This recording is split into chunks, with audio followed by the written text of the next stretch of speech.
So I really enjoyed, learning about the journey, just when you talked about the fact that, the church was happening on the field, and then you talked about moving to Trenchard Hall, and now the largest indoor auditorium in Ibadan, the International Conference Center.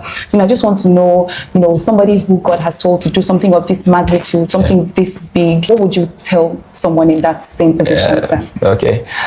One of the things I love is doing big things. Wow. I don't know how to do small things, and I don't know how to do things small. And one of the greatest lessons that has propelled me in doing big things is that it is easier to do big things than it is to do small things. Wow, it's easier to do big things. Yes. Because when God appeared to Abraham, God told Abraham, I am El Shaddai. That's the multi-breasted God. The image I have of that is of a woman that has many breasts and all the children can suck from. We don't behave as if God has some people that have taken a lot of the milk and there's no more milk left for us. God will not fall down from the throne if somebody else is doing something big. He doesn't remove anything from his greatness.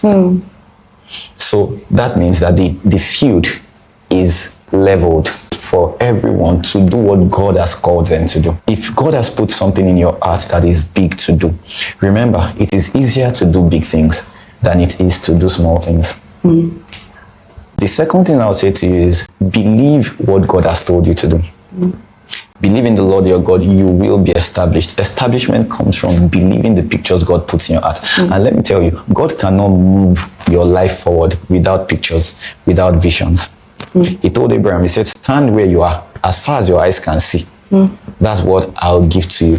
That means that the way God operates is by putting you at the current position you are and causing you to cast your eyes over a wide, vast, land, as it were, of possibilities. When you look far as your eyes can see, that's where God is taking you to. Wow. And then when you get there again, God asks you to stand and then look far. He says, in the last days, I'll pour out my spirit upon all flesh. Your sons and your daughters will prophesy. They'll see visions. That means that visions are God's primary language of communication. Wow.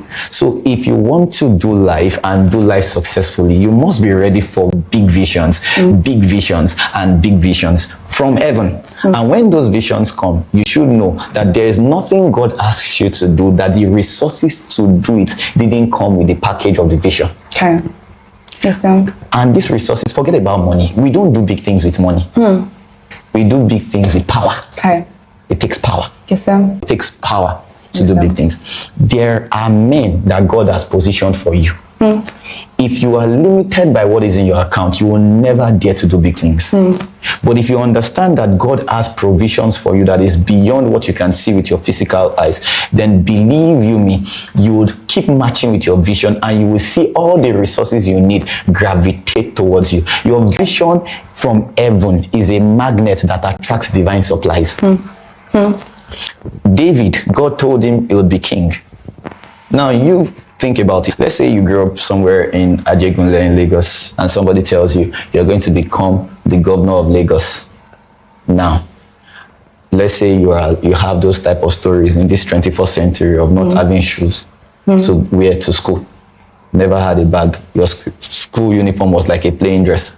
You would find it difficult to conceive because to become a governor requires a lot of structures. Yes, sir. A lot of resources. Yes, sir. A lot of people. Yes, sir. That was David's story. But the people came to David. Where did they come from?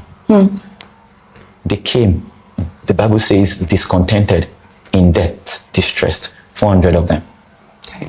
In 1 Chronicles chapter 12, it says, day by day, there came unto David men to help him until they were like the host of God. In 1 Chronicles 12:18, it says that some people came and met David, and then David asked them, who are you? And then the Bible says the Spirit of the Lord came upon Amasai, and he said, thine are we, and we will help thee. And God bless those who help you. That means that God raises men to help you in anything he has asked you to do. So for everyone who has a big vision, there are men. God told Paul that I have put men in the city for you.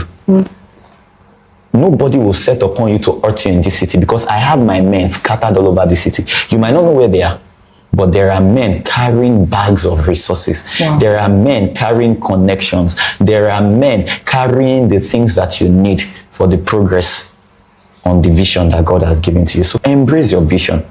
Run with it. God will raise men and bring men together around you. And anyway, people will believe that you are indeed called of God when what you are doing is bigger than you. Wow. Yeah. Wow. Okay. Thank you so much for that. I look forward to seeing you at the Enlargement Speciale, 1st and 2nd of August 2025, 8 a.m. and 4 p.m. at the International Conference Center, Ibadan. Ministering is the visionary Manifold Grace Ministries. That's my spiritual father. And I am your host. See you at the Enlargement Speciale 2025.